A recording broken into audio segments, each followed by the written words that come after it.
21শে August 2004 বাংলাদেশের ইতিহাসে এক কালো অধ্যায়। পৃথিবীর কাছে বাংলাদেশকে জঙ্গি রাষ্ট্র হিসেবে প্রতিষ্ঠিত করবার এক সফল অভিযানের নাম 21শে আগস্ট গ্রেনেড হামলা। এই হামলার মাধ্যমে বাংলাদেশের রাজনৈতিক দলগুলোকে দুই শিবিরে বিভক্ত করে দেওয়া হয়। শুরু হয় প্রতিহিংসার রাজনীতি।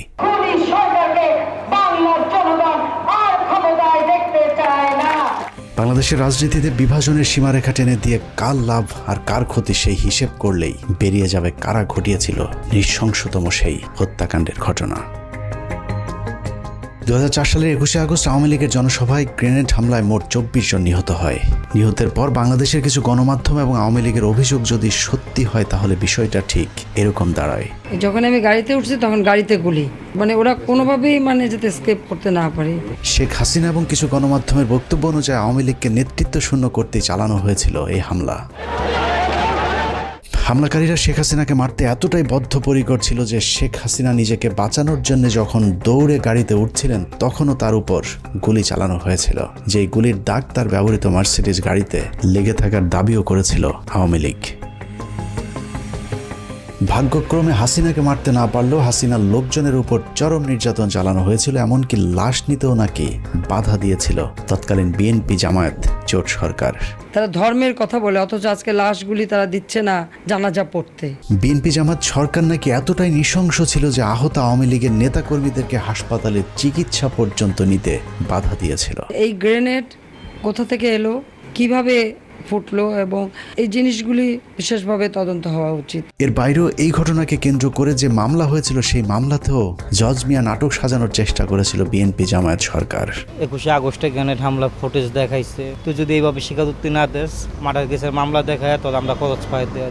এতক্ষণ ধরে 21শে আগস্ট গ্রেনেড হামলা নিয়ে যে বর্ণনা শুনছিলেন তা হলো আওয়ামী লীগ, প্রথম আলো, ডেইলি স্টার আর ফারজানা রূপাদের বয়ান।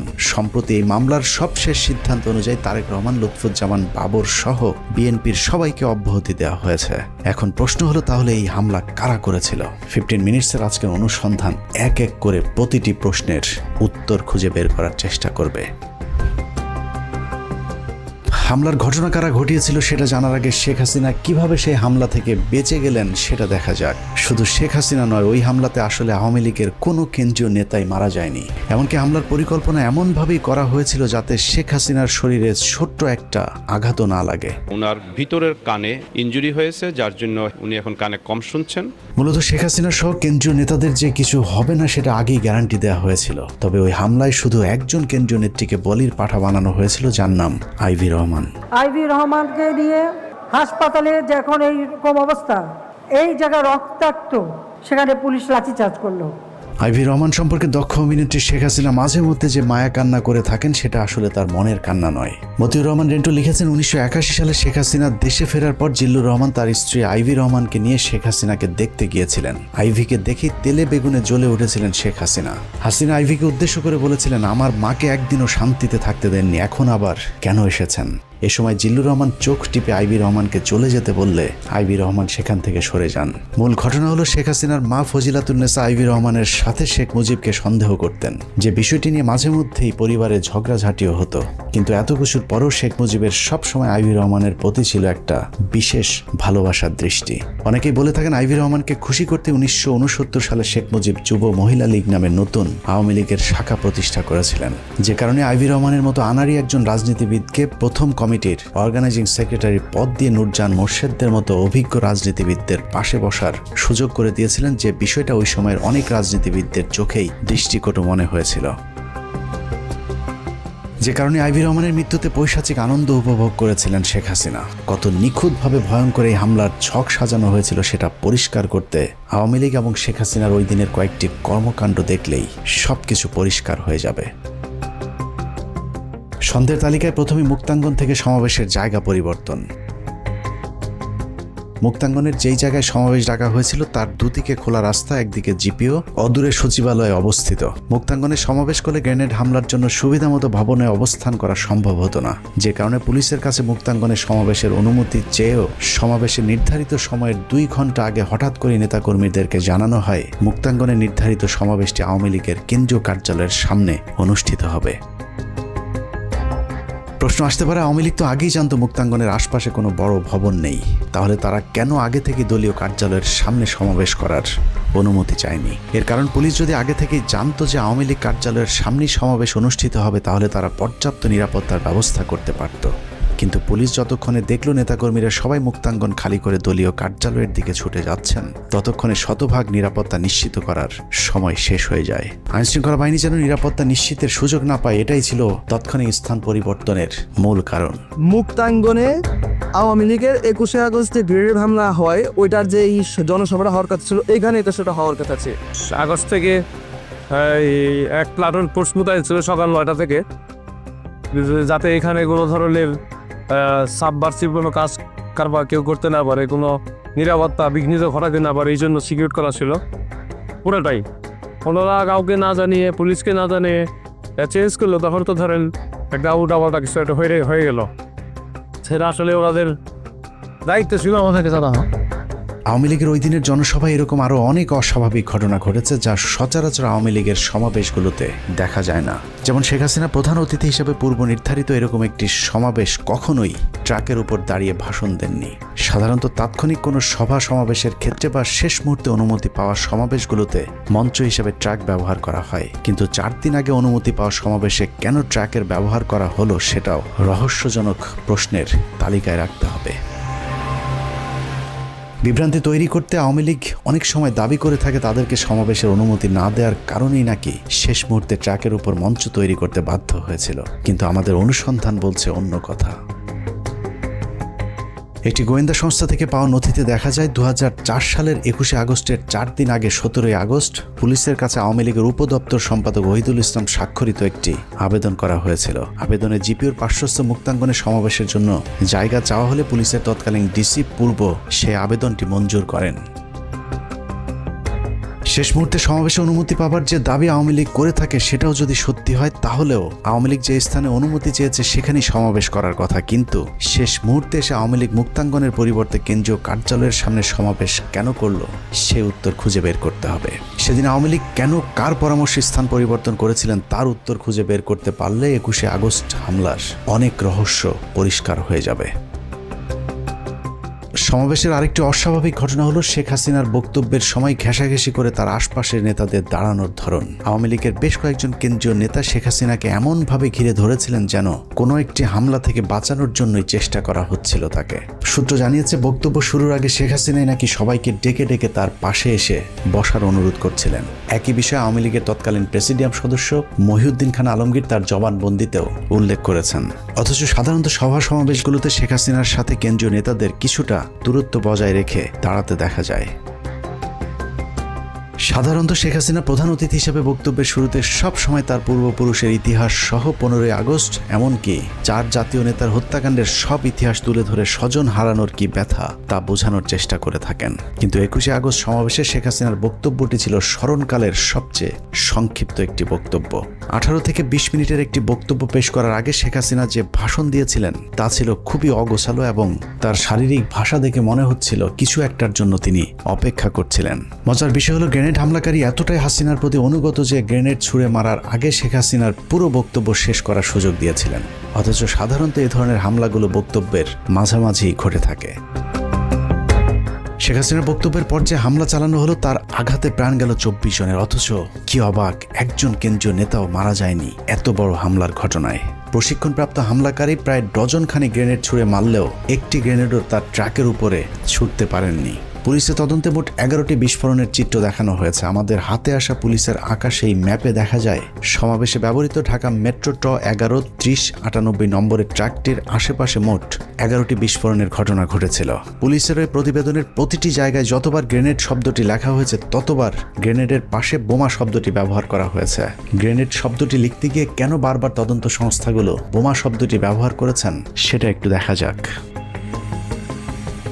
21শে আগস্টকে গ্রেনেড হামলা বলা হলেও এটা শুধুই গ্রেনেড হামলা কিনা সেটা নিয়ে প্রশ্ন রয়েছে গোয়েন্দাদের। হতে পারে এটা ছিল শক্তিশালী গ্রেনেড হামলা, আবার হতে পারে বোমা এবং গ্রেনেড 2 ধরনের বিস্ফোরক ব্যবহৃত হয়েছিল। তবে সবচেয়ে বেশি যেটা হতে পারে সেটা হলো 11টি বিস্ফোরকের মধ্যে 4টি ছিল শব্দ বোমা আর বাকি 7টি ছিল গ্রেনেড অথবা শক্তিশালী বোমার বিস্ফোরণ। আরও একটি বিষয় হতে পারে, মঞ্চের কাছাকাছি অবিস্ফোরিত যে দুটি গ্রেনেড পড়েছিল, অকেজো সেই গ্রেনেড দুটি হয়তো ইচ্ছাকৃতভাবেই ফেলে রাখা হয়েছিল, যাতে ঠিক ট্রাকের পাশের দুটি গ্রেনেড অবিস্ফোরিত থাকার কারণে সবাইকে এটা বোঝানো যায় যে শেখ হাসিনাকে হত্যা করতে চালানো হয়েছিল এই হামলা। কিন্তু এই গ্রেনেড দুটি বিস্ফোরণ না হবার কারণে বেঁচে গিয়েছেন শেখ হাসিনা। অথচ এত গুরুত্বপূর্ণ অপারেশনে 13টি গ্রেনেডের মধ্যে 2টি গ্রেনেড অকেজো থাকার কথা নয়। 2004 সালের 21শে আগস্টের সবচেয়ে আলোচিত ভিডিওগুলোর বেশিরভাগ ধারণ করেছিল বেসরকারি টেলিভিশন এনটিভির ক্যামেরা পার্সন। এনটিভি থেকে প্রাপ্ত ভিডিওতে দেখা যায় শেখ হাসিনার বক্তব্যের পরপর যে দুটি বিস্ফোরণ হয়েছিল, সেই বিস্ফোরণের পর কালো ধোঁয়ায় অন্ধকার হয়ে যায় সবকিছু। তবে লক্ষণীয় বিষয় হলো, প্রথম দুটি বিস্ফোরণের পর সবাইকে ছুটোছুটি করতে দেখা গেছে, কিন্তু কাউকে আহত হতে দেখা যায়নি। পরের বিস্ফোরণগুলোতে কোনো ধোঁয়া না থাকলেও হতাহতের ঘটনা ঘটেছে। 2004 সালের গ্রেনেড হামলা মামলার সাক্ষী হিসেবে আদালতে মূল বক্তব্য উপস্থাপন করেছেন আওয়ামী লীগের তৎকালীন প্রেসিডিয়াম সদস্য মহিউদ্দিন খান আলমগীর। 161 ধারায় তার দেওয়া বক্তব্যে তিনি বলেছেন, নেত্রীর বক্তব্যের শেষে জয় বাংলা জয় বঙ্গবন্ধু বলার সাথে সাথে প্রচণ্ড বিস্ফোরণের আওয়াজ শুনতে পাই। আমি দেখতে পাই ট্রাকের মঞ্চের পেছনে দক্ষিণ দিক থেকে ধোঁয়া উঠছে, জনগণ দিক বিদিক ছুটাছুটি করছে।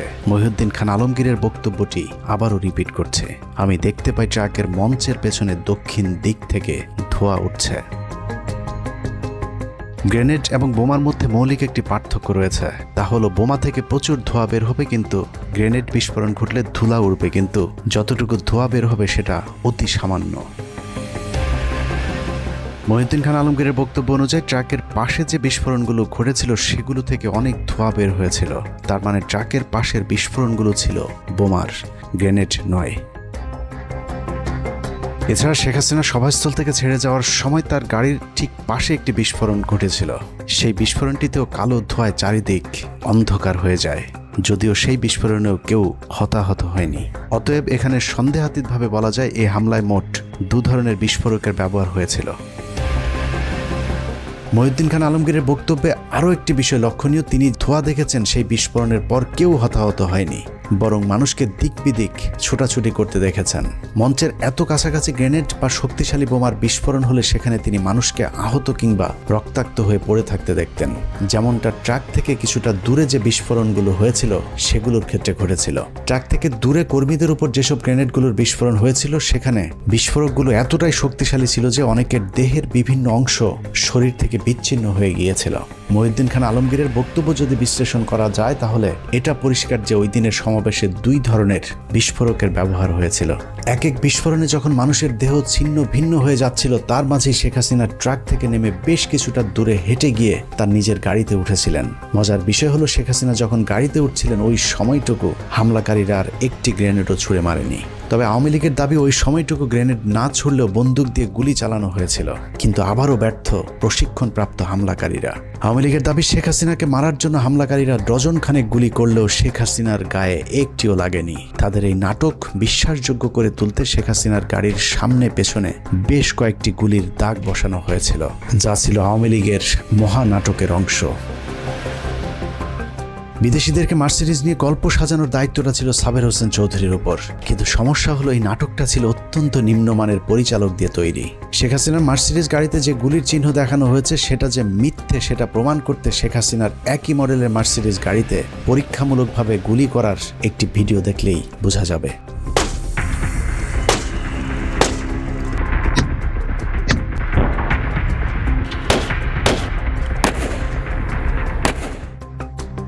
মার্সিডিজ গাড়ির ফিচার অনুযায়ী মার্সিডিজের বুলেট প্রুফ গাড়িতে গুলি করলে 9 মিলিমিটারের ছোট গুলি হলে গ্লাস থেকে পড়ে যাবে, আর যদি গুলির সাইজ 9 মিলিমিটারের চেয়ে বড় হয় সেক্ষেত্রে গুলি গ্লাসের ভেতরে ঢুকে বেঁকে থাকবে। এছাড়া মার্সিডিজ গাড়িতে যদি গুলি করা হয় তাহলে যেখানে গুলি লাগবে তার চারপাশে গ্লাস খোলা হয়ে যাবে। কিন্তু শেখ হাসিনার গাড়িতে গুলির যে দাগ দেখানো হয়েছে সেটা স্পষ্টভাবেই বোঝা যাচ্ছে যে ড্রিল মেশিন দিয়ে গুলির চিহ্ন বোঝানোর চেষ্টা করা হয়েছে। শেখ হাসিনার গাড়িতে যে কোনো গুলি লাগেনি সেটার আরও প্রমাণ রয়েছে।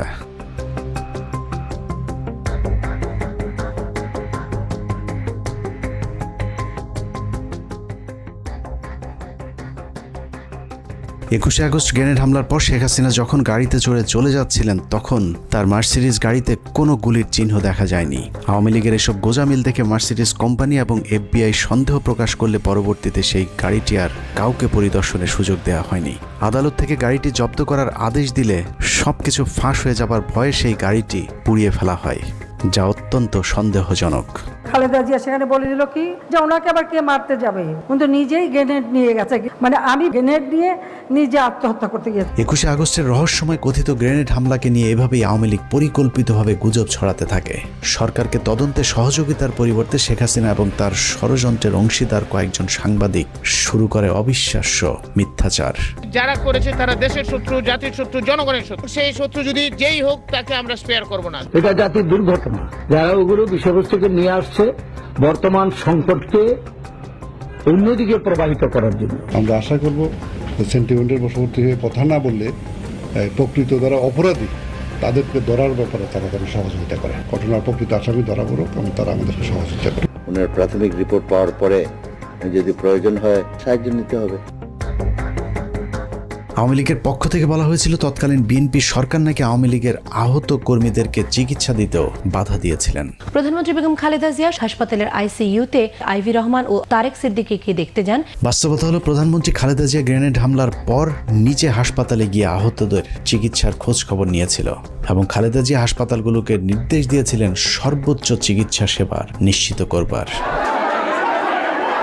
সরকারের বিরুদ্ধে অভিযোগ করা হয়েছিল নিহতদের লাশ নাকি পরিবারকে নিতে দেয়া হচ্ছিল না। তারা আবার ইসলামের কথা বলে অথচ আজকে লাশগুলি তারা দিচ্ছে না জানাজা পড়তে। বাস্তবতা হলো মরদেহের ময়নাতদন্ত শেষে সরকারি ব্যবস্থাপনাতে লাশ প্রতিটি পরিবারের কাছে পৌঁছে দেওয়ার ব্যবস্থা করেছিল তৎকালীন বিএনপি জামায়াত জোট সরকার। বিভিন্ন গণমাধ্যমে বলা হয়েছিল ঘটনার পর তড়িঘড়ি করে গ্রেনেডগুলো ধ্বংস করে দেয়া হয়। এক্ষেত্রে নাকি আদালতের কোনো অনুমতিও নেওয়া হয়নি। মজার বিষয় হলো নির্বোধ এসব সাংবাদিকদের এতটুকু জ্ঞান নেই যে এ ধরনের বিপজ্জনক বিস্ফোরক ধ্বংসে কখনোই আদালতের আদেশের জন্য অপেক্ষা করতে হয় না। যে কোনো ধরনের বিস্ফোরক দ্রব্য পাওয়া গেলে আইনশৃঙ্খলা বাহিনীর প্রথম কাজ হলো তার নমুনা সংগ্রহ করে দ্রুত সেটা ধ্বংস করে ফেলা। এই ঘটনার ক্ষেত্রে একই কাজ করা হয়েছিল। এতক্ষণের যুক্তিতর্কে বাংলাদেশের চিহ্নিত ওইসব সাংবাদিকেরা যদি সত্যি বলে থাকে তাহলে আমি মিথ্যা বলছি, আর আমি যদি সত্যি হই তাহলে বিষয়টা ঠিক এমন দাঁড়াবে যে আওয়ামী লীগ ওই ঘটনা ধামাচাপা দেওয়ার চেষ্টা করেছে এবং শেখ হাসিনা নিজেই গ্রেনেড হামলার খবর আগে থেকেই জানতেন। শেখ হাসিনা আগে থেকেই জানতো কিনা সেটা জানতে আমরা শেখ পরিবারের ঘনিষ্ঠজন হিসেবে পরিচিত মেয়র হানিফের ছেলে সাইদ খোকনের একটি বক্তব্য শুনে আসব। আমার প্রয়াত পিতা তার নির্দেশে আমি একটি বার্তা নেত্রীকে পৌঁছে দিয়েছিলাম। সম্ভাব্য হামলা চূড়ান্ত হয়েছে। সাইদ খোকনের বাবা হামলার খবরটা ঠিকই জেনেছিলেন, কিন্তু সেই হামলাটা যে শেখ হাসিনাকে হত্যার জন্য নয় সেটা সাইদ খোকনের বাবা জানতেন না। তবে শেখ হাসিনা ঠিকই জানতেন কি ঘটতে যাচ্ছে 21শে আগস্ট, যে কারণে সাইদকে সেদিন শেখ হাসিনা বলেছিলেন এত ভয় করলে কি রাজনীতি চলে। সাহসী শেখ হাসিনা এত গুরুত্বপূর্ণ খবরটি সরকারকেও জানায়নি, এমনকি নিজের দলের নেতাকর্মীদেরকেও জানাতে বারণ করেছিলেন সাইদ খোকন এবং তার বাবা মেয়র হানিফকে। নেত্রীকে বললাম যে কোনো মুহূর্তে যে কোনো ঘটনা ঘটে যেতে পারে। বললেন যে এত ভয় পেলে রাজনীতি হবে না। এত ভয় পেলে কি রাজনীতি হয়? হেসে বললেন আমাকে। মেয়র হানিফের ছেলে সাইদ খোকন শেখ হাসিনাকে সেদিন যত তথ্য জানিয়েছিলেন তার মধ্যে সবচেয়ে গুরুত্বপূর্ণ তথ্য হলো শেখ হাসিনার উপর হামলার জন্য যে টিমকে দায়িত্ব দেওয়া হয়েছিল সেই টিমটি কোনো এক জায়গা থেকে এরই মধ্যে ঢাকায় পৌঁছে গিয়েছেন। সম্ভাব্য হামলা চূড়ান্ত হয়েছে। সূত্র মতে হামলাকারী ঢাকার ভেতরে চলে এসেছে। সুনির্দিষ্টভাবে হামলাকারী ঢাকায় পৌঁছে গিয়েছে বলার পরেও শেখ হাসিনা সেদিন গুরুত্ব দেয়নি, কারণ শেখ হাসিনার পারিবারিকভাবে ঘনিষ্ঠ সহযোদ্ধা হানিফের চাইতে বিশ্বস্ত কারো কথায় আগে থেকেই আশ্বস্ত হয়েছিলেন শেখ হাসিনা।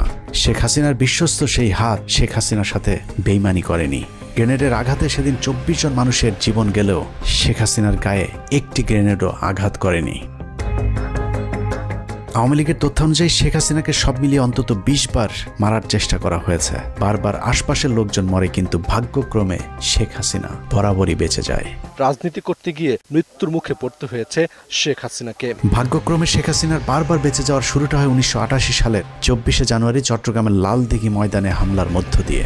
8 দলীয় জোটের কর্মসূচিতে পুলিশ এবং বিডিআরের গুলিতে 7 জন নিহত হয়, কিন্তু শেখ হাসিনার গায়ে একটি গুলির টোকাও লাগেনি। 111 সরকারের সময় শেখ সেলিমকে জিজ্ঞাসাবাদ করলে শেখ সেলিম স্বীকার করেন নিজের জনপ্রিয়তা বৃদ্ধি করতে এরশাদের সাথে গোপন ষড়যন্ত্র করেছিলেন শেখ হাসিনা। 1986 সালে শেখ হাসিনার নির্বাচনে অংশগ্রহণ থেকে শুরু করে 1990 সাল পর্যন্ত এরশাদের সাথে শেখ হাসিনার বিভিন্ন গোপন ষড়যন্ত্র ফাঁস করে দেন শেখ সেলিম। কিন্তু আমাদেরকে হিসাব দিয়েছেন 2 কোটি টাকা।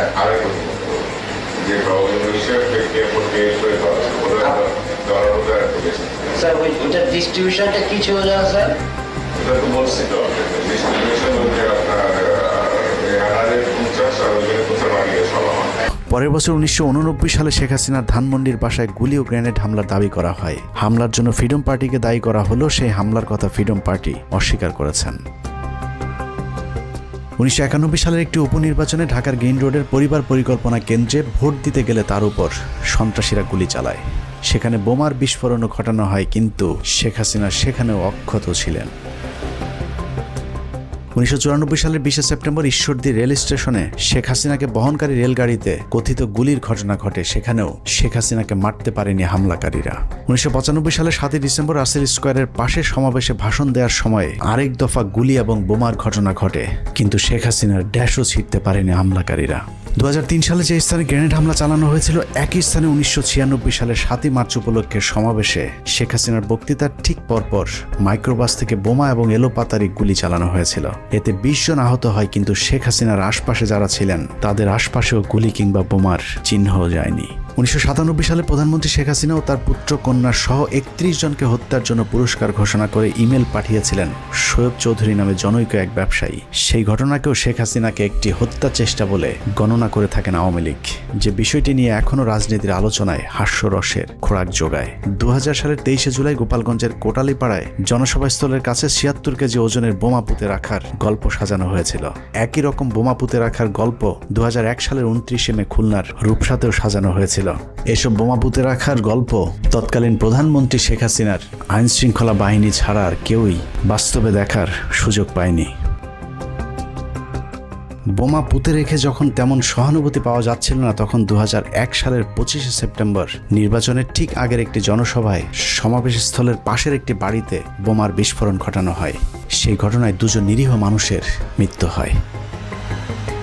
এরপর 2002 সালের 4 মার্চ নওগাঁ, 2002 সালের সাতক্ষীরায় পরপর দুবার 2004, 2007, 11, 2014 এবং 2015 সালে শেখ হাসিনাকে মারার গাঁজাখুরি গল্প সাজিয়ে নিজেকে জনপ্রিয় করবার চেষ্টা চালায় শেখ হাসিনা। তবে বারবার চেষ্টা চালালেও শেখ হাসিনার সেই বিশ্বস্ত হামলাকারীরা যে তার কোনো ক্ষতি করবে না, সেই বিশ্বাস তার বরাবরই ছিল। যে কারণে সাইদ খোকনকে হাসিনা নির্ভয়ে বলেছিলেন, ভয় পাবার কিছু নেই।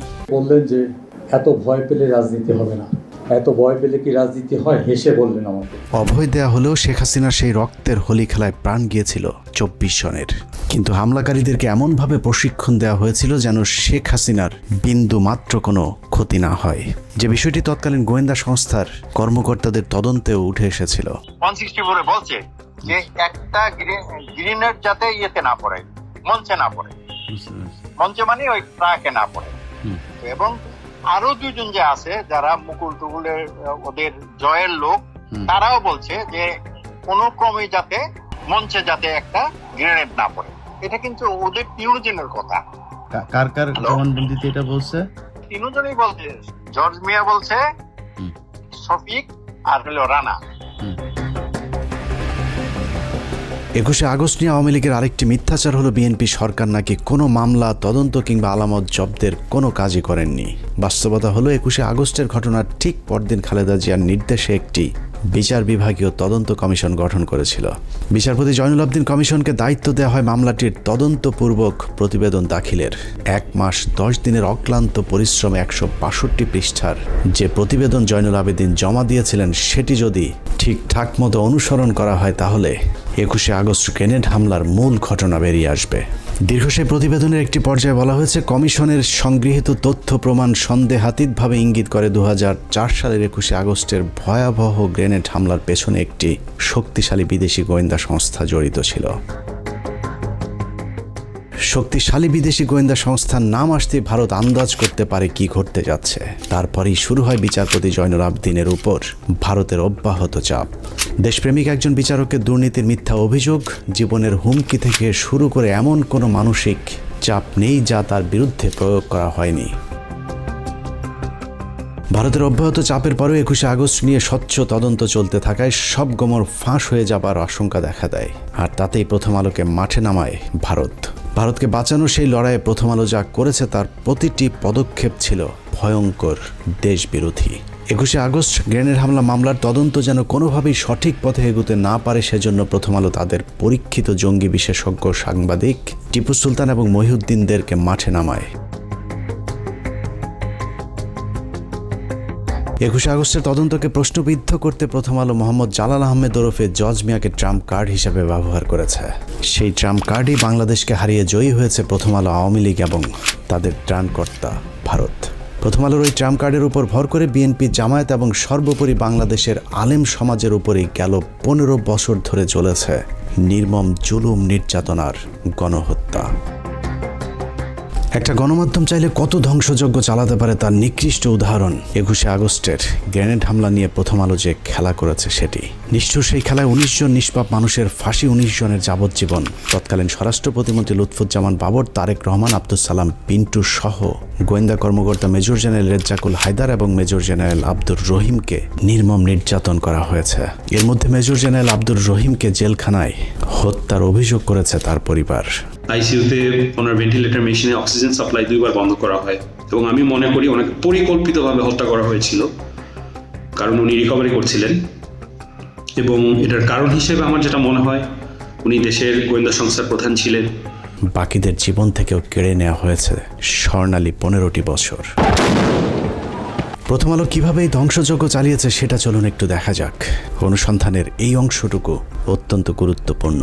অনুসন্ধানের এই অংশটুকু মনোযোগ দিয়ে দেখলেই প্রথম আলোর সব ষড়যন্ত্রের মুখোশ উন্মোচিত হয়ে যাবে।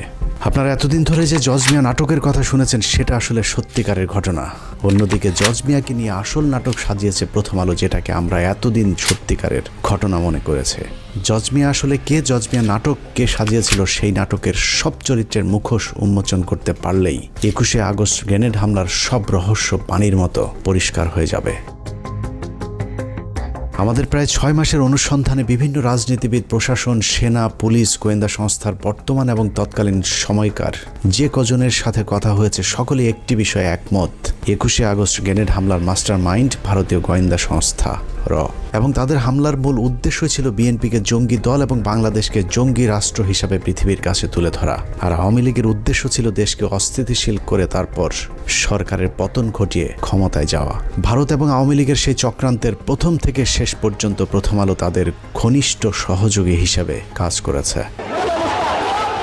21শে আগস্টের পরদিন প্রথম আলো প্রথম পৃষ্ঠার একটি খবর ছিল জঙ্গি একাধিক সংগঠন গোয়েন্দাদের সন্দেহ তালিকার শীর্ষে। অথচ শুরুর দিকে কোনো ইসলামী দল কিংবা মাদ্রাসার আলেমদেরকে আটক তো দূরের কথা, কোনো গোয়েন্দা সংস্থাও এ ঘটনার সঙ্গে জঙ্গিদেরকে সন্দেহই করেনি। তবে চিহ্নিত 3 জন অপরাধীকে গ্রেফতার করেছিল আইনশৃঙ্খলা বাহিনী, যাদের বিরুদ্ধে 21শে আগস্ট গ্রেনেড হামলার জড়িত থাকার সুনির্দিষ্ট প্রমাণ পেয়েছিল তারা। আর তাতেই ভিত নড়ে ওঠে আওয়ামী লীগ এবং ভারতের। ভারত বুঝে গিয়েছিল এই তদন্ত যদি সঠিক পথে চলতে থাকে তাহলে সব পরিকল্পনা ভেস্তে যাবে, যে কারণে সর্বশক্তি নিয়ে মাঠে নামানো হয় প্রথম আলোকে।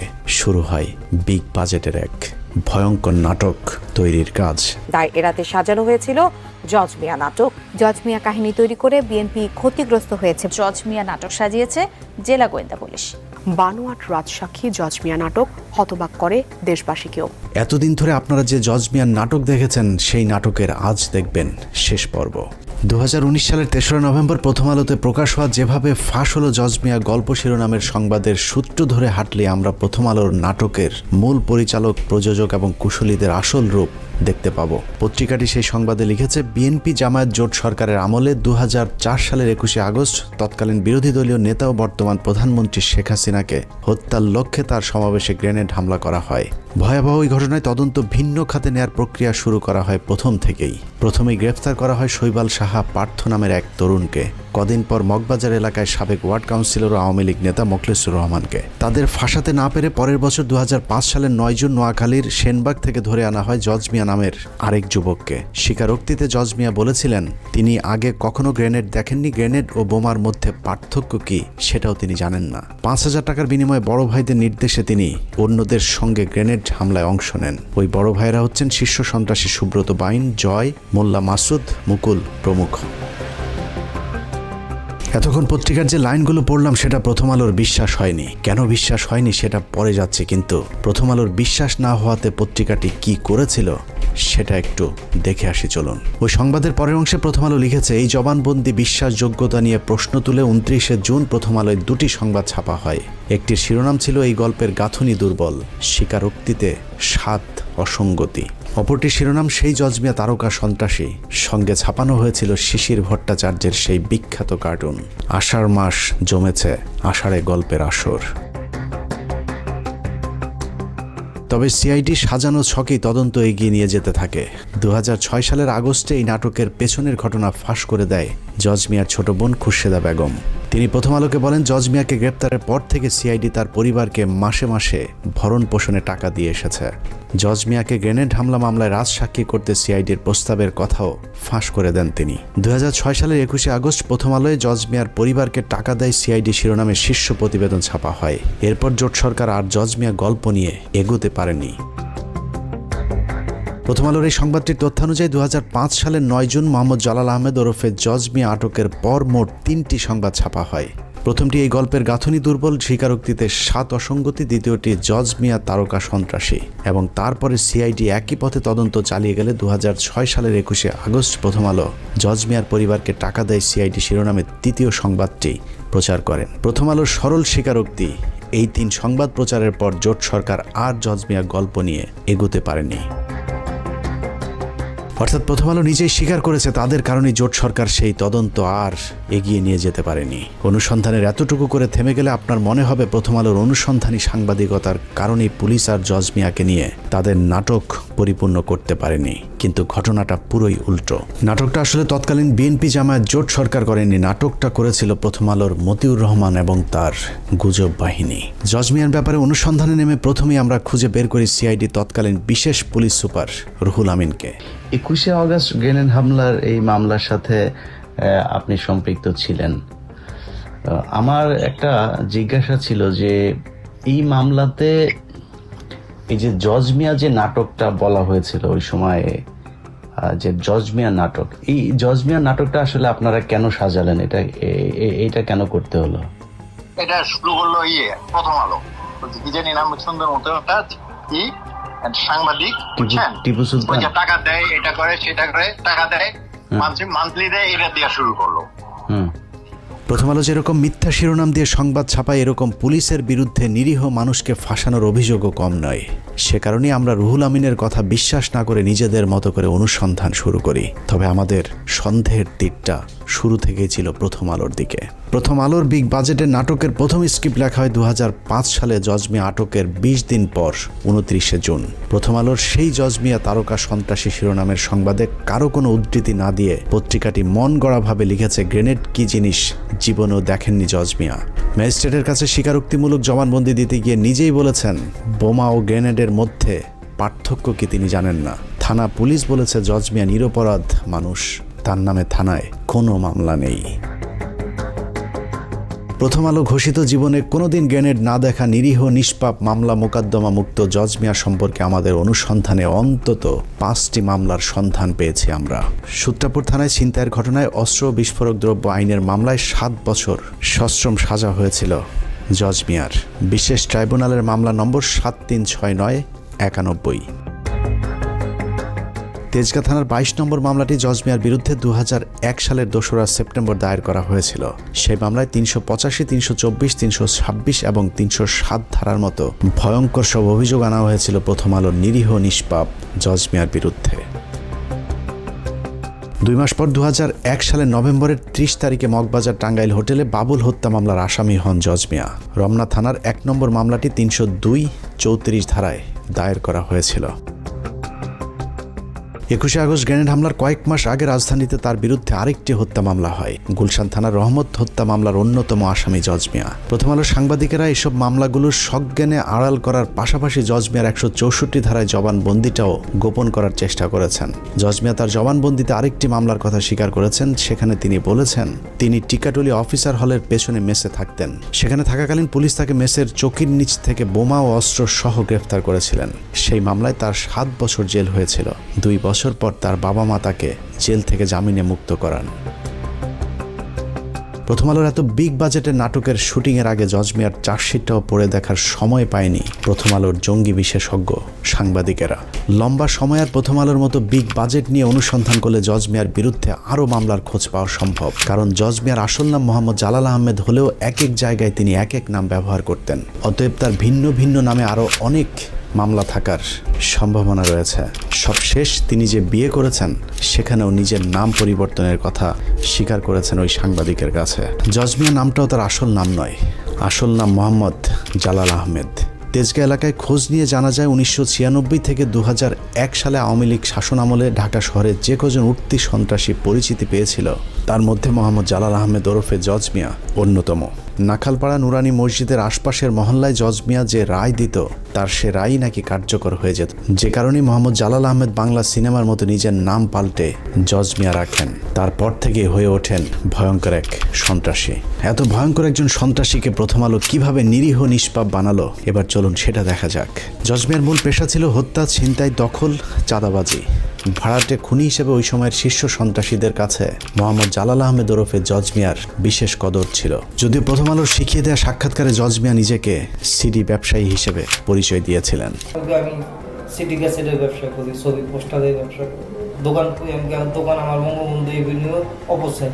প্রথম আলোর সিডি বিক্রেতা জজ মিয়া যমুনা টিভিতে গিয়ে কিভাবে ফল বিক্রেতা হয়ে যায় এবার সেটা দেখা যাক।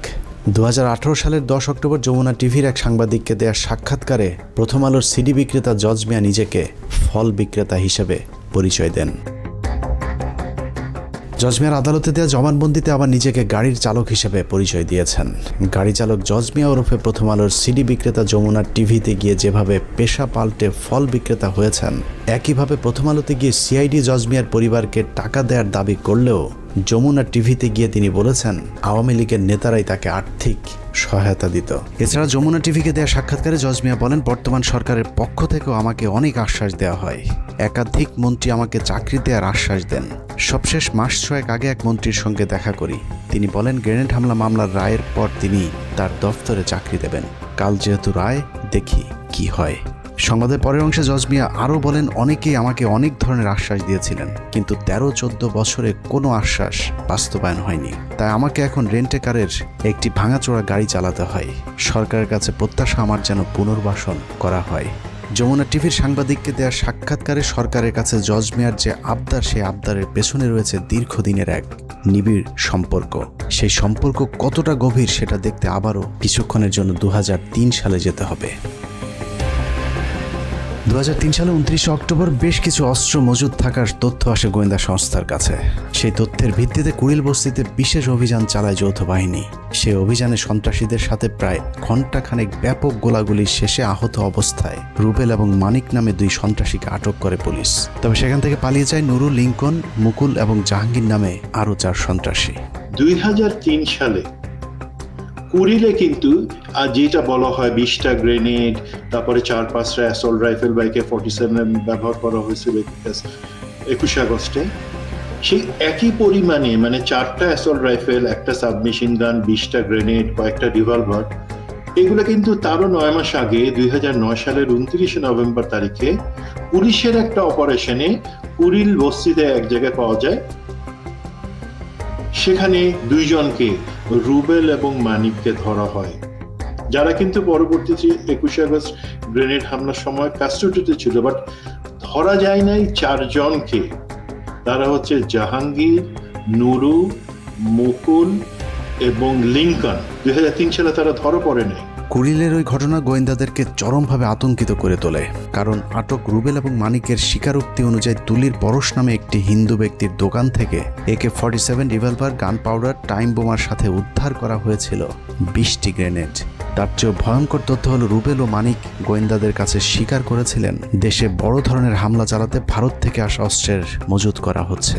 সে অস্ত্র দিয়ে কি ধরনের হামলা চালানো হবে তা সঠিকভাবে জানাতে না পারলেও ভারতীয় গোয়েন্দা সংস্থার সাথে আওয়ামী লীগ নেতা এবং তৎকালীন শীর্ষ সন্ত্রাসী জয়ের কলকাতায় একটি গোপন বৈঠকের খবর নিশ্চিত করেছিলেন রুবেল এবং মানিক। দেখেন যোগসূত্রটা কি, এই জিনিসটা কিন্তু পরবর্তীতে কখনো দেখা হয় নাই যে একই পরিমাণে গ্রেনেড, একই পরিমাণে অস্ত্র তার 9 মাস আগে পাওয়া গেছিল এক জায়গায়, এবং যারা হচ্ছে রাস্তার লেভেলের সন্ত্রাসী, যাদের হচ্ছে আওয়ামী লীগের যে বড় সন্ত্রাসী তাদের লোক, তাদের কাছে পাওয়া গেছিল এই জিনিসগুলো আওয়ামী লীগের লোকজন, আওয়ামী লীগের সন্ত্রাসীদের হাতে। তো পরবর্তীতে ১/১১ সরকার বা হাসিনা সরকার যখনই তদন্ত করছে, তারা কিন্তু এই জায়গাটাতে লিঙ্ক করার চেষ্টা করেন। এবার লিঙ্ক করাটা জরুরি, বিকজ মুকুল এবং জাহাঙ্গীর এই দুইজনকে তো ধরা গেছিল, নুরু এবং লিঙ্কনকে ধরা যায় নাই 2004 সালে যখন তদন্ত শুরু হয়। ইতিহাসে প্রথমবারের মতো সন্ত্রাসীদের হাতে এ ধরনের হ্যান্ড গ্রেনেড উদ্ধারের পর গোয়েন্দাদেরকে গভীরভাবে ভাবিয়ে তোলে, যে কারণে আইনশৃঙ্খলা বাহিনী সর্বোচ্চ সতর্ক অবস্থানে চলে যায়। এরপর থেকে দেশে যে কোনো কর্মসূচির উপর বিশেষ নজরদারি শুরু করে গোয়েন্দা সংস্থাগুলো। 2003 সালের শেষ দিকে কুড়িলের ঘটনার পর 2004 সালের শুরুতে আওয়ামী লীগের তৎকালীন সাধারণ সম্পাদক 2004 সালের 30 এপ্রিলের মধ্যে বিএনপি জামাত জোট সরকারকে ক্ষমতাচ্যুত করতে বিশেষ ট্রাম্প কার্ড খেলার ঘোষণা দিয়েছিলেন। জলিলের সেই ঘোষণার পর থেকেই দেশের রাজনীতিতে চরম উত্তেজনা বিরাজ করছিল। কিন্তু 30 এপ্রিল মানিক মিয়া অ্যাভিনিউতে প্রশিকার 3 দিনব্যাপী কর্মসূচি ছাড়া আওয়ামী লীগ কোনো কর্মসূচি দেয়নি, যে কারণে গোয়েন্দারা প্রশিকার সেই কর্মসূচি ঘিরেই ব্যাপক কঠোর অবস্থানে গেলে সেদিন আর জলিলের সেই ট্রাম্প কার্ড কাজে লাগেনি। 2007 সাল পর্যন্ত আওয়ামী লীগের সেই ট্রাম্প কার্ড সম্পর্কে সবাই অন্ধকারে ছিল। 1/11 সরকারের সময় জলিলকে আটকের পর জিজ্ঞাসাবাদ করলে জলিল জানায়, প্রশিকার ওই কর্মসূচিকে কেন্দ্র করে 10 লাখ মানুষ ঢাকায় আনার পরিকল্পনা ছিল আওয়ামী লীগের। সেই মিটিংকে কেন্দ্র করে একটি নৈরাজ্যকর পরিস্থিতি সৃষ্টির পর সরকার পতনের পরিকল্পনা ছিল তাদের। প্রশিকার ওই কর্মসূচিকে ঘিরে বড় ধরনের হামলা চালিয়ে উত্তেজিত জনতাকে নিয়ে সংসদে ঢুকে পড়ার পরিকল্পনা ছিল আওয়ামী লীগের। জিজ্ঞাসাবাদে আব্দুল জলিল আরও জানান, বিএনপির তৎকালীন মহাসচিব আব্দুল মান্নান ভূঁইয়া, মাহিবি চৌধুরী, আবু হেনা সহ বিএনপির মোট 70 জন এমপির ওই দিন আওয়ামী লীগে যোগদান করার পর আওয়ামী লীগের নেতৃত্বে সরকার গঠনের পরিকল্পনা ছিল। আব্দুল জলিলের সেই ট্রাম্প কার্ড ব্যর্থ হওয়ার কারণ হিসেবে নিজেদের মধ্যে কোঅর্ডিনেশনের অভাবকে দায়ী করেছিলেন আওয়ামী লীগের সাধারণ সম্পাদক আব্দুল জলিল। যাই হোক, জলিলের সেই ট্রাম্প কার্ড যদি কাজে লাগতো তাহলে ওই দিনই 21 আগস্টের মতো আরেকটি ঘটনা ঘটতে পারত, কিন্তু গোয়েন্দা সংস্থার কারণে তা ব্যর্থ হয়, যে কারণে 21 আগস্ট গোয়েন্দা সংস্থাকে বোকা বানিয়ে হঠাৎ করে সমাবেশের স্থান পরিবর্তন করে আওয়ামী লীগ। গোয়েন্দা সংস্থা আগে থেকে নিরাপত্তা নিশ্চিত করতে না পারার কারণে আওয়ামী লীগ নির্বিঘ্নে গ্রেনেড হামলা চালাতে সমর্থ হয়েছিল। মিটিংটা শুরু হওয়ার কথা ছিল মুক্তাগড়ে 3টায়, কিন্তু সাধারণত ওনাদের মিটিং 3টায় বলা থাকলেও ওনাদের কর্মী নেতৃবর্গ আগে চলে আসে। মিনিমাম 3 ঘন্টা আগে ওদের মিটিংয়ের প্রাথমিক কার্যক্রম শুরু হয়ে যায় উচিত। তো সেই হিসেবে 12টায় ওখানে আমাদের হিসাবে শুরু হওয়ার কথা ছিল, কিন্তু সেটা ওখানে আমরা 1টা দিকে যখন দেখলাম যে মিটিংয়ের কোনো কিছু দেখা যাচ্ছে না, তখন আমরা খুঁজে জানতে পারলাম যে এখানে মিটিং অলরেডি শুরু হয়ে গেছে। 21 আগস্ট গ্রেনেড হামলার মাধ্যমে গোয়েন্দা সংস্থাকে কিছুটা বোকা বানানো গেলেও ঘটনার মূল রহস্য উদ্ঘাটন করতে গোয়েন্দাদের খুব বেশি সময় লাগেনি, কারণ 21 আগস্ট ব্যবহৃত গ্রেনেড এবং কুড়িল বস্তিতে উদ্ধার করা সেই গ্রেনেড একই ধরনের হওয়াতে গোয়েন্দারা দ্রুত 2003 সালে কুড়িল অভিযানে পালিয়ে যাওয়া অন্য আসামিদের মধ্যে মুকুল ও জাহাঙ্গীরকে আটক করেন। তাদের মধ্যে মুকুল তার স্বীকারোক্তিতে জানায় গ্রেনেড হামলায় অংশ নেয়া ভাড়াটে আরেকজন সন্ত্রাসীর নাম জজ মিয়া। শীর্ষ সন্ত্রাসী মুকুলের দেয়া তথ্যের ভিত্তিতেই জজ মিয়াকে আটক করা হয়, প্রথম আলোর দৃষ্টিতে যিনি নিরীহ এবং নিষ্পাপ। প্রথম আলো তাদের সংবাদে লিখেছে, জজ মিয়ার গ্রামের বাড়িতে খোঁজ নিয়েছে এবং সেখানে গিয়ে তার ব্যাপারে যার কাছে জানতে চেয়েছে সেই নাকি জজ মিয়াকে নিরীহ নিষ্পাপ দাবি করেছে। আমরাও জজ মিয়ার খোঁজে তার গ্রামের বাড়ি সেনবাগে গিয়েছিলাম। জজ মিয়া কেমন মানুষ ছিল সেটা বলা তো দূরের কথা, জজ মিয়া বেঁচে আছে নাকি মরে গেছে সেটাও জানে না তার গ্রামের মানুষ। লাগাও দোয়ানো কিছু করো না, আগে আসে আবার পরে ঘটনা পরে গেছে আমার আইয়েটাই না। আসলে জজ মিয়া সম্পর্কে এলাকার মানুষের জানার কথাও না, কারণ জজ মিয়ার পুরো জীবনে হাতে গোনা কয়েকবার গ্রামের বাড়িতে গিয়েছিলেন। এলাকায় খোঁজ নিয়ে জানা যায় 21 আগস্টের গ্রেনেড হামলার পর লম্বা সময় জজ মিয়া নোয়াখালীর গ্রামের বাড়িতে ছিলেন। এতটা লম্বা সময় তাকে কখনোই গ্রামে গিয়ে থাকতে দেখা যায়নি। হতে পারে গ্রেনেড হামলা মামলার ঘটনায় পুলিশ যেন তাকে সন্দেহের তালিকায় না রাখে, সে কারণে দীর্ঘ সময় তিনি ওই সময় গ্রামের বাড়িতে গিয়ে গা ঢাকা দিয়েছিলেন। জজ মিয়ার গ্রামের বাড়ির কেউ তার খবর না জানলেও জজ মিয়া সম্পর্কে সবকিছু জানে একমাত্র প্রথম আলো। আগেই বলেছি, আমাদের সন্দেহের তীরটা ছিল প্রথম থেকেই প্রথম আলোর দিকে, কিন্তু সেই সন্দেহ দূর করতে হলে প্রথম আলো যে জজ মিয়াকে ট্রাম্প কার্ড হিসাবে ব্যবহার করেছে সেই জজ মিয়াকে খুঁজে বের করা জরুরি। নোয়াখালী থেকে শুরু করে রাজধানীর তেজগাঁর নাখালপাড়া হন্যে হয়ে খোঁজাখুঁজির পর প্রায় 3 মাসের অপেক্ষা শেষে জজ মিয়ার সাথে কথা বলার সুযোগ হয়। মানে প্রথম আলো যে আপনাকে বলল যে এই যে আপনাকে নাকি পুলিশ টাকা টুকা দিত, সিআইডি আপনার মাসে মাসে আপনার পরিবারকে টাকা দিত, এটা তাহলে কেন বলতো তারা? না ভাই, আমি কারোর থেকে কোনো টাকা পয়সা পাই নাই। মোহাম্মদ জালাল আহমেদ ওরফে জজ মিয়ার সাথে কথা বলে আমরা যা জেনেছি তা এতদিন ধরে যা জানতাম তার 180 ডিগ্রি উল্টো। যে প্রথম আলো জজ মিয়ার পরিবারকে সিআইডি টাকা দিয়েছে বলে মিথ্যে সংবাদ প্রচার করেছে, বাস্তবে সেই প্রথম আলোই জজ মিয়াকে 2 লাখ টাকা এবং চাকরির প্রলোভন দেখিয়ে মিথ্যে সাক্ষী নিয়েছেন। প্রথম আলো আপনাকে কি কি সুযোগ সুবিধা দিয়েছে, কি কারণে প্রথম আলোর কথায় আপনি সব জায়গায় যাইতেন, প্রথম আলোর অফিসে যাইতেন? প্রথম আলো আপনাকে কখনোই কোনো টাকা পয়সা দেয়নি? হ্যাঁ, 2 লক্ষ টাকা আমার ট্রিটমেন্টের জন্য দিচ্ছে। এটা তো আমি আপনার তো একটু কেউই আপনাকে টাকা টুকা দেয়নি। ওটা তো হয় নাই ভাই। তারপর মনে করেন আমি আরো টাকা ঋণ করে মনে করেন এই 2 লাখ টাকার অনুদান যে আপনাকে কে দিছে? এটা টিপু ভাই। টিপু? হ্যাঁ, টিপু সুলতান। মানে না, সেগুলি জানি। আমি একটা কর্মস্থানের ব্যবস্থা করে দেন, পরে বলছে ঠিক আছে দেখি আমরা একটা তাৎক্ষণিক ব্যবস্থা করে দেবো। প্রথম আলোর সাংবাদিক টিপু সুলতানই জজ মিয়াকে বিভিন্ন সাংবাদিকদের সাথে ইন্টারভিউ করে দেওয়ার ব্যবস্থা করতেন। ওইসব সাংবাদিকদের সাথে কি বলতে হবে সেটাও ঠিক করে দিতেন প্রথম আলোর জঙ্গি বিশেষজ্ঞ সাংবাদিক টিপু সুলতান। প্রথম আলোতে এমনিতে কে আপনার সাথে যোগাযোগ করতো? প্রথম আলো আমি তার সাথে যোগাযোগ করতাম, আর কারোর সাথে, আর কারো কাছে আমার কেউ হয় টিপু ভাইয়ের সাথে অন্য সাংবাদিকের লোকে ইয়া করে দিত, তারা আমার সাক্ষাৎকার নিত। মানে টিপু ভাই আপনাকে সবার সাথে সাক্ষাৎ করাই দিত, তাই তো? হ্যাঁ হ্যাঁ, অন্য সাংবাদিকের লোকে ইয়া করে দিত যে তুমি তার সাক্ষাৎকার তারা নিত। মানে উনি ওইভাবে বলে দিত যে কি কি বলবেন বা কিভাবে দিবেন, এরকম, তাই তো? হ্যাঁ হ্যাঁ। জজ মিয়াকে তার নিজের মামলার বিষয়ে প্রশ্ন করা হলে প্রথমে অস্বীকার করলেও পরে মামলার কথা আমাদের কাছে স্বীকার করেছেন। প্রথম আলো কি জানতো না যে আপনার নামে যে মামলা ছিল তখনও থানায়? না, আমার নামে তখনও থানায় কোনো মামলা ছিল না। আমার দেশে এখনো আমার নামে না। ওই যে আপনি যেই মামলাতে 2 বছর জেল খাটলেন, ওই মামলাটা কি তখন ছিল না আগে? ওটা ছিল আগে, ঠিক আছে। পরে ওই মামলা আমি হাইকোর্টের পরে ইয়া করছি, ওটা জামিন লওয়ার পরে এটা খালাস করছি। আর ওই যে তেজগাঁ থানার মামলা, ওইটা ওই গুলশান থানার মামলাটা, ওই হত্যা মামলাটা, ওটা তো ভাই আমার নামে তারপর মামলা তারা ইয়া করতেছেন। এখন একটা মামলা করে না করাই তাহলে তো এটা বিশ্বাস গ্রহণ হইব না। একটা মামলা এখন তো আমি এটা তো এগুলো লোক এটা প্রমাণ হইব, নাহলে তো হইব না। ওই মামলাটা কোনটা, যেটা 7 বছরের জেল হয়েছিল, ওইটা কোন থানার মামলা? এভাবেই চিহ্নিত একজন সন্ত্রাসীকে নিরীহ নিষ্পাপ বানিয়ে দেশের ইতিহাসের ন্যাক্কারজনক একটি ঘটনার তদন্তকে প্রশ্নবিদ্ধ করেছে প্রথম আলো।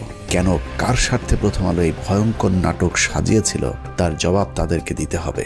দ্রুত 21শে আগস্ট মামলার পুনঃতদন্ত শুরু করে জজ মিয়া এবং প্রথম আলোর যেসব সাংবাদিক এই দেশবিরোধী ভয়ঙ্কর চক্রান্তের সাথে জড়িত তাদেরকে গ্রেফতার করে আইনের আওতায় আনতে হবে।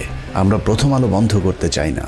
সাংবাদিকতার নামে যারা হাজার হাজার মানুষের জীবন নিয়ে খেলেছে তাদের বিচার চাই এবং সেটা করতে হবে। বিএনপি সরকার বেগম খালেদার নেতৃত্বে তার এই ঘটনার কোনো তদন্ত করতে দেয়নি, বিচার তো দূরের কথা, বরং তারা এই ঘটনাকে উল্টো মুখে প্রচার চালিয়ে এর সব দায় আওয়ামী লীগের উপরে দেওয়ার চেষ্টা করেছিল। শুধু আওয়ামী লীগ না, একই সঙ্গে আমাদের প্রতিবেশী ভারতকে জড়ানোর চেষ্টা করা হয়েছে। এতক্ষণ অনুসন্ধানে যা দেখানো হলো, চলুন কিছুক্ষণের জন্য তা ভুলে যাই। মনে করুন প্রথম আলোর সাংবাদিকেরা জজ মিয়ার পরিবারকে কিছুই শিখিয়ে দেয়নি। জজ মিয়ার বোন এবং মা যা বলেছেন প্রথম আলো হুবহু সেটাই তুলে ধরেছেন এবং সেই সংবাদের উপর বিশ্বাস করেই আদালত জজ মিয়াকে মামলা থেকে অব্যাহতি দিয়েছেন। গল্পটা যদি এখানেই শেষ হয়ে যেত তাহলে সমস্যা ছিল না, কিন্তু এই গল্পের পরের অংশ চরম নিষ্ঠুর, অমানবিক। প্রথম আলোর উদ্দেশ্য শুধুই জজ মিয়াকে ছাড়িয়ে আনা নয়, তাদের উদ্দেশ্য ছিল ভারতকে বাঁচানো আর জিয়া পরিবার সহ বিএনপির শীর্ষ নেতাদের জঙ্গি বানিয়ে তাদেরকে ফাঁসিতে ঝুলানো। জজ মিয়াদেরকে বাঁচানোর পর শুরু হয় ইতিহাসের জঘন্যতম মিথ্যাচার। বিএনপিকে নিশ্চিহ্ন করে দেওয়ার সে অভিযানে প্রথম আলো অনেক দূরে গিয়ে গিয়েছিল। একের পর এক প্রথম আলো সংবাদ ছেপেছে আর সরকার প্রথম আলোর ইচ্ছে মতোই তদন্ত করে বিচারিক হত্যাকাণ্ডের পথ সুগম করেছে।